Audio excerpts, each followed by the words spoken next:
Hello বন্ধুরা, কেমন আছো তোমরা? আশা করি সবাই ভালো আছো। আমি চলে এসেছি আমার রান্নাঘরে। এই দেখো, আমি আগে ভিডিও করার আগে দিয়ে দেখো আমার সাথে আমার আমার এই যে আমার আমার সোনা কুকুর, আমার মনা কুকুর দেখো পাশে বসে থাকে। আমি এইদিকে ভিডিও করব আর পায়ের কাছে বসে থাকবে। এত গরম তাও বসে থাকবে দেখো।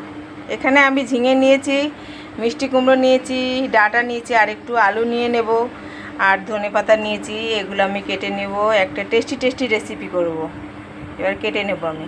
এখানে দেখো আমি কুমড়ো কেটে নিয়েছি, কাঁচা লঙ্কা চিড়ে নিয়েছি, এখানে ডাঁটা নিয়েছি, এখানে নিয়েছি ঝিঙে, এখানে ধনেপাতা কেটে নিয়েছি। কড়াইতে আমি তেল দিয়েছি, কড়াই তেল গরম হয়ে গেছে, আর এখানে আমি ফোড়নে দেবো পাঁচফোড়ন আর শুকনো লঙ্কা। এটা ভালো করে ভাজা হয়ে যাক, তারপরে আমি ঢেলে দেব। মশলা আমার ভাজা হয়ে গেছে। দেখো বন্ধুরা, এই গরমের মধ্যে আমি কিন্তু প্রায় সময় দেখো এইদিকে পাট পাতার ঝোল করছি।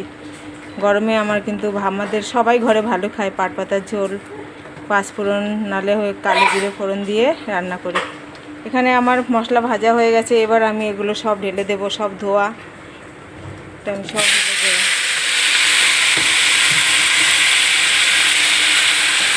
ঢেলে দিয়ে এবার পরিমাণ মতো লবণ হলুদ দিয়ে এবার আমি ঢেকে দেবো। লবণ দিয়ে দিচ্ছি, আর এখানে আমি পরিমাণ মতো হলুদও দিয়ে দিচ্ছি। এবার দিয়ে ভালো করে নেড়ে চেড়ে এবার আমি গ্যাস কম করে দিয়ে এবার ঢেকে দেব। আঁচে সুন্দর সিদ্ধ হয়ে যাবে। আমি ঢেকে দিয়েছি, গ্যাসটা কম করে দিলাম।